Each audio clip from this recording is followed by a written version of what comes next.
Next, we have another speaker, and it's Mike Knisley.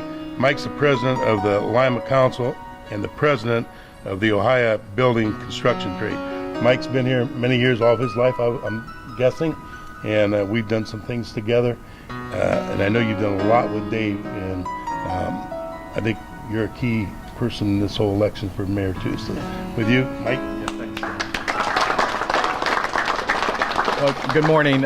Once again, I am president of Lima Building Trades. Our 2,500 members work within a 15-mile radius of the city of Lima.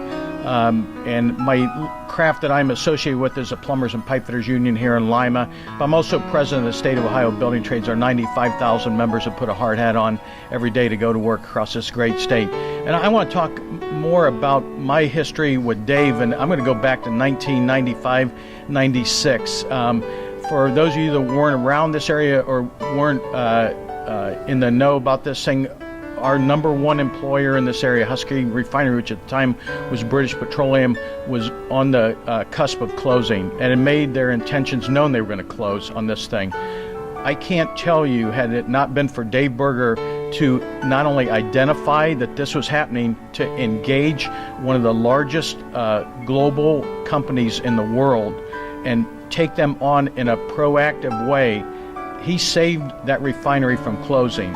And not just for my 500 members here with the pipe fitters or the 2,500 members that were affected, because I can tell you we would have been a third of the size that we are now.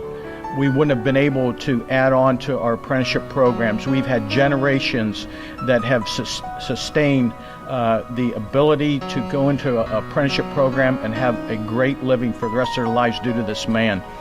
These jobs running cities like this are not for the weak. And don't be intimidated by somebody that just has talking points and blows out their mouth just rhetoric.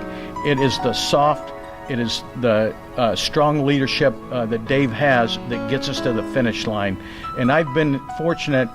With 6 years, Dave and I were in the boardroom on economic development here on the county. I've seen him work bipartisan with people of all stripes on this, Republicans, Democrats, Independents, and whether it's developing not just a refinery, but our friends here at the Ford plant or General Dynamics, or trying to make sure that Lima Correctional Institute didn't close. With it, you've got some wins, you've got some that don't go so good. He never gives up. The tenaciousness of this guy, he never gives up. And it's just not about spouting it off. He just does the job with this thing. So I've been very fortunate. Our Maker Fest thing, Jay was the key guy to pull this together. He identified that the demographics were changing in this area, that we had to get young people engaged to make Lima a stronger community. I give him all the credit for this thing. This guy is a real deal. I was out there in 95 and 96 when the threat of our major employer was closing. He never wavered with this thing. That's why you elect a guy like this. That's why he needs to be the mayor. This isn't the time now for a newcomer that knows nothing about the business. You want strong, sustained leadership, and it's Dave Berger. So.